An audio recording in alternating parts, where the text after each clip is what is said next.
Nós vamos agora para a aula, né? O Sermão do Monte. É a 24ª aula do curso, né? E nós vamos falar: vós sois o sal da terra e a luz do mundo, e não vim destruir a lei, tá? A bibliografia tá lá no nosso livrinho, né? Do curso de Aprendizes do Evangelho, é a 13ª aula, a parte A e B, tá? Também temos o livro, né, que é importante a gente saber, que é o livro Sermão da Montanha, do Rodolfo Caligares, tá? Da página 47 até a 51, é o Sal da Terra. Depois da 51 e 54, a Luz do Mundo. E do 55 ao 58, a Lei e os Profetas, tá? O Evangelho dos Humildes é o capítulo 5, tá? Eliseu Rigonati, da página 30 a 41. Do Paulo Alves Godoy, Crônicas Evangélicas, nós temos da página 291 até a 294, né? Na Bíblia, né? Mateus 5, os versículos 8, 10, 11 e 12.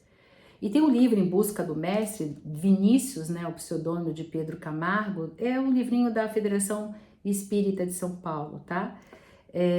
Nós temos da página 23 a 27. E o Evangelho segundo o Espiritismo, o capítulo 1, do item 1 a 7, tá bom? Então, essa é a bibliografia. E nós vamos começar então com não vim destruir a lei. Vamos começar por aí, tá bom? Vamos lá. Mateus 5, versículo 17 a 18. Mas lá começa com o Evangelho segundo o Espiritismo, no capítulo 1, do 1 ao 7. Ele diz assim: não penseis que vim destruir a lei ou os profetas. Eu não vim destruí-las, mas dar-lhes cumprimento. Eu vos digo, em verdade, que o céu e a terra não passarão antes que tudo o que está na lei seja cumprido completamente, até o último J e o último ponto. Rodolfo Caligares, no livro Sermão da Montanha, pergunta: que lei é essa? Né? A respeito de qual o mestre afirma ser mais fácil que o céu e a terra deixem de existir do que ela não ser cumprida integralmente sem a menor falha. Seriam todas aquelas prescrições e ordenações contidas na Bíblia que muitos consideram a palavra de Deus de capa até a capa? Pergunta ele. Não. E ele responde, né? A lei que o mestre se refere é o Decálogo. Os judeus, eles tiveram, gente, a bênção de receber essa estupenda revelação de Caligares. Porém, eles foram esquecendo ao longo do tempo e limitaram-se ao formato do culto, que era o culto externo, né? Que foi determinado ali pelos rabinos daquela época. Então ele fala assim, abre aspas, sim, a lei e os profetas que Jesus veio exemplificar são os 10 mandamentos, que até então não haviam sido cumpridos por ninguém e nem mesmo por Moisés, que os recebera lá no Monte Sinai. Por isso que o livro do Evangelho segundo o Espiritismo, Allan Kardec, inicia já no capítulo 1 com o Decálogo e nos esclarece que a lei de Moisés era composta por duas partes distintas. A lei de Deus, recebida lá no Monte Sinai, sendo inalterável por ser de Deus, imutável e indefectível, e destinada, por isso mesmo, diz Caligares, né, destinada a todos os tempos, a todos os povos, todas as culturas, né? E a outra parte, distinta da lei de Moisés, era apropriada aos costumes, ao caráter do povo, né? E ela ia acabar se modificando com o tempo. Vamos fazer um exemplo pra gente aqui, né? Das leis que mudaram, só aqui entre nós, tá? Lembra do duelo lá na Europa, durante a Idade Média? Por um desagravo de honra, por motivos diversos, julgava-se ofendido, né? A sua honra foi ofendida, e aí a pessoa podia fazer um duelo. Amanhã nós dois nos encontramos a tal hora, ambos trazem uma testemunha, tem um juiz lá, quem atirar primeiro, o outro morre, recolhe o corpo e o outro vai para casa. Tranquilo. Isso era comum lá na Idade Média, né? E aí se multiplicou muito isso no século XV, e isso dizimou boa parte da nobreza, né? E aí depois foi proibido, mas só em 1545, no Concílio de Trento. Você sabe que no Brasil o duelo terminou em 1890, no Código Penal, né? E, pasmem vocês, no Uruguai, em 1992. Você viu? A lei mudou, né? Escravidão, por exemplo, abolida 13 de maio de 1888, né, que a gente fala, dia do debate no Congresso, assinada a Lei Áurea pela Princesa Isabel. Nós fomos o último país da América Latina a abolir a escravatura. Então, se vocês perceberem, até as nossas leis, né, mais recentes mudaram, transformaram. Ela depende da cultura, ela depende da religião, ela depende do grau de maturidade, de evolução que nós estamos atravessando. O que era permitido antes, hoje não é mais permitido, e assim vai, né? Por isso que ele fala que o decálogo, né, que Moisés recebeu, esse é uma lei universal, uma lei de Deus. As outras leis, né, que Moisés constituiu, não eram de Deus, era para um povo turbulento, indisciplinado, né? Então, o Evangelho segundo o Espiritismo esclarece: todas as outras leis estabelecidas por Moisés era para conter um povo turbulento e indisciplinado, no qual tinha de combater os abusos, os preconceitos que estavam ainda enraizados durante uma época de escravidão no Egito, né? E para dar a autoridade às suas leis, Moisés atribuía a origem de Deus.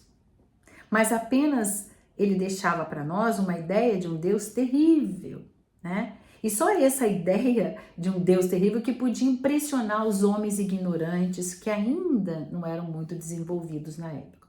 Eram leis de caráter transitório. E Jesus combateu e modificou as leis transitórias de Moisés, tanto, gente, no conteúdo como na forma. E as 10 leis do Decálogo ele exemplificou, por isso que ele falou: eu não vim destruí-la, eu vim aplicar, né? Então ele exemplificou e veio desenvolvê-las, dando um sentido verdadeiro, né? E apropriá-la ao grau de amadurecimento, né, dos homens daquela época. Então ele vai e resume as 10 leis numa: amar a Deus sobre todas as coisas, a próximo como a si mesmo, né? E aí ele acrescentou: está aí toda a lei e todos os profetas. Ele resumiu o decálogo, gente, porque se nós amar a Deus acima de todas as coisas e ao próximo como a si mesmo, a gente não vai fazer uma daquelas 10, porque ela implica, né, que a gente faça, obedecendo essa única lei, todas as outras são obedecidas naturalmente. Caligares já fala o seguinte: portanto, tudo quanto possa inspirar desafeto a Deus e ao próximo, tudo aquilo que divide, que desarmoniza a família humana, impedindo-a de realizar o sublime ideal vivido por Cristo, né? E aí está, nesse caso, a gente pode pensar nos sistemas filosóficos, nos políticos, nos religiosos, qualquer um desses sistemas que prescrever a discriminação racial, né, que pregar o ódio, que cultivar a intolerância, que amaldiçoar, que perseguir supostos hereges, advogando, por exemplo, a pena de morte que nós temos hoje, isso daí não provém da lei de Deus. Ou melhor, é contra a lei e terá de cair e desaparecer. Como caíram e passaram as prescrições mosaicas lá da lapidação, lembra? Da apedrejamento até a morte. Isso caiu. Olho por olho, dente por dente, outras tais, né? Por quê? Porque o amor é o cumprimento da lei. Ponto. Essa é a doutrina do Evangelho. Por isso que ele fala: o céu e a terra não passarão antes que tudo seja cumprido até o último tio I, J, seja lá. Jesus quis dizer o seguinte, que era preciso que a lei de Deus fosse cumprida, que naquela época nem Moisés cumpria. Lembra? Então era preciso que a lei de Deus fosse cumprida, ou seja, fosse praticada na terra em toda a sua pureza, com todos os seus desenvolvimentos e todas as suas consequências. Por isso que ele diz que enquanto não passasse o último tio, quer dizer, enquanto todos nós não fizéssemos essa lei, as 10 do decálogo, né, a gente não tinha capacidade de passar para a próxima etapa. Paulo Godoy, em Crônicas Evangélicas, ele nos fala que podemos demorar, se a gente quiser, livre-arbítrio no nosso processo evolutivo, né? Aí ele fala assim, abre aspas, malbaratar as dádivas generosas das reencarnações sobre o mesmo céu e a mesma terra. Mas enquanto não tivermos praticado tudo aquilo que está contido nas leis morais eternas, jamais seremos promovidos a estágios mais elevados na espiritualidade, nas muitas moradas na casa do meu Pai, como dizia Jesus, né? Por isso, o nosso Rabi veio exemplificar para que o nosso entendimento pudesse abranger e abrir a nossa mente, abrir o nosso coração. Ele mesmo explica lá no capítulo do versículo 21 a 48, nesse mesmo capítulo, né, no capítulo 5, ele vai mudando, né, a lei temporária de Moisés, tá? Então ele vai dizendo assim, ouviste o que foi dito, e nós estamos tirando isso do livro do Vinícius, tá? Em Busca do Mestre, tá? Ele diz assim, ouviste o que foi dito aos antigos, não matarás. Quem matar será sujeito ao julgamento, certo? Aí Jesus fala, eu, porém, vos digo que qualquer que se encolerizar, que insultar contra o irmão, palavras ofensivas, esse vai ser julgado. Não é só matar a pessoa, certo? Esse quarto mandamento, o sentido se dilata e amplia ao simples ferir a integridade moral de outro, já nos põe como réus. Matar emocionalmente o teu irmão através de uma palavra já é o suficiente, né? Portanto, se trouxeres a tua oferta ao altar, continua Jesus, e aí te lembrares de que teu irmão tem alguma coisa contra, alguma queixa contra você, deixa ali a oferta diante do altar, vai rapidinho se reconciliar com o teu irmão, depois você volta e apresenta a oferenda. Reconcilia-te com o teu adversário enquanto estás com ele no mesmo caminho, para que não te aconteça que o adversário te entregue ao juiz e o juiz te entregue ao oficial e você, né, seja encarcerado. Em verdade, disse Jesus, vos digo que dali não sairás enquanto não pagares o derradeiro centil. Isso é tudo mostrando, né, que Jesus pegava as leis de Moisés, que não era o decálogo, ele vai falando e vai mostrando que além daquilo tinha algo mais profundo, né, que era mais importante ainda. Ele amplia aquela lei. Aí ele fala assim, ouvires o que foi dito aos antigos, não adulterarás. Eu, porém, vos digo que qualquer que atentar numa mulher para cobiçar, pelo pensamento, já em seu coração cometeu adultério. Portanto, se o teu olho direito, continua ele, te escandalizar, arranca-o e tira-o longe de ti, pois te é melhor que se perca um dos teus membros do que venha a perecer todo o teu corpo. Então, Jesus estende o 6º mandamento, não adulterarás, com o pensamento, onde a mente por si só já nos compromete, já nos coloca no banco dos réus. Não é só adulterar na prática, no pensamento também. Ele diz, ouviste o que foi dito, não perjurarás, ou seja, quebrar o juramento, faltar a promessa, né? Mas cumprirás o teu juramento. Aí Jesus, mas eu, porém, vos digo, não jureis jamais, seja o vosso falar sim, sim, não, não. Porque o que passa disso é de procedência maligna. Então Jesus aí está nos falando, né, da sinceridade, sem subterfúgios, nem dissimulação, mascarando, né, o que a gente sente.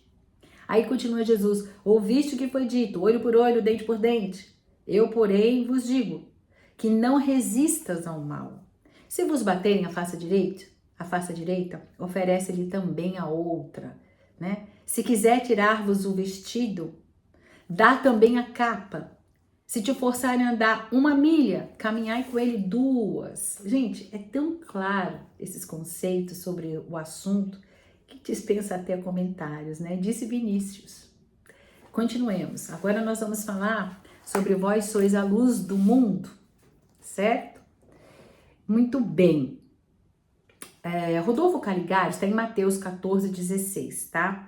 Rodolfo Caligares, no livro O Sermão do Monte, começa poeticamente. Naquela manhã em que o povo se reunira para ouvir o Divino Mestre, os raios solares surgiam lá no horizonte e ia inundando as bandas orientais com o resplendor da sua luz. Jesus fitou o sol nascente, pousou depois os olhos sobre os seus discípulos que tinha perto de si e disse-lhes: vós sois a luz do mundo.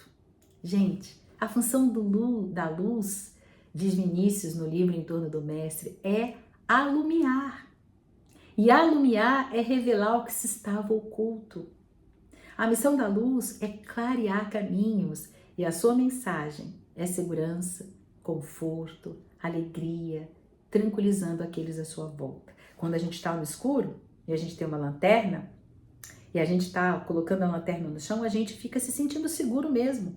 Porque se tiver uma pedra, um buraco, um abismo, a gente está vendo. Então a luz é isso, ela traz segurança.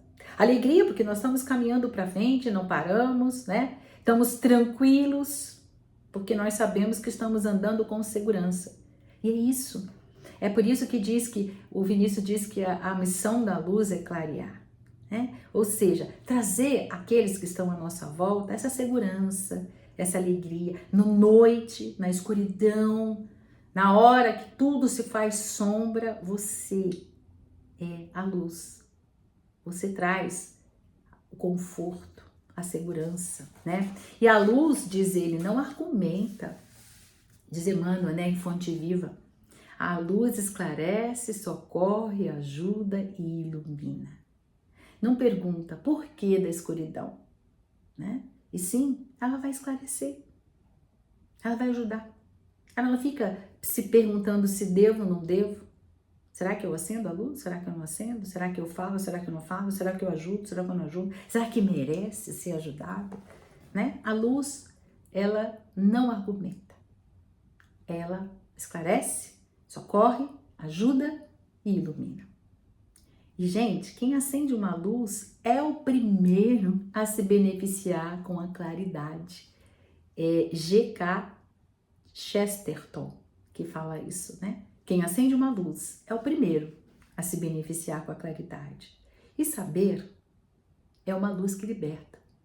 Buscar o saber em todas as direções fará com que nós venhamos a caminhar seguros, né?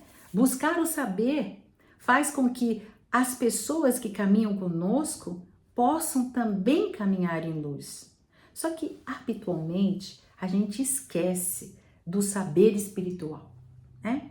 A gente procura saber em todas as outras áreas, mas não pode esquecer que é do espiritual que demanda todos os outros. É no pensamento, né, que determina os nossos sentimentos e daí são construídas as nossas ações. Gente, o nosso destino depende do nosso pensamento. Antigamente, lembra as lâmpadas que a gente tinha? Eram em watts, né? Você lembra disso? Quando você entrava no quarto escuro, acendia a luz do teto e ela tinha 100 watts, você via tudo dentro do quarto. Mas se você acendesse uma do abajur de 60 watts, você já via menos, dar uma topada no pé, né? E se você acendesse aquela pequenininha, né, de 15 watts, você não via quase nada, né? Qual é a nossa luz? Cada um caminha segundo a própria luz, né? Entendeu o simbolismo? Sejamos luz como o padre Antônio Vieira um dia disse. Olha que lindo que Padre Antônio Vieira disse, abre aspas.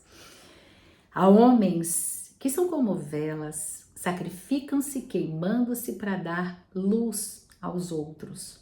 O Pai nos vem suprindo com amigos espirituais que encarnam e vivem o amor na sua existência. Chico Xavier, Bezerra de Menezes, Madre Teresa de Calcutá, Irmã Dulce, Gandhi, tantos outros, né?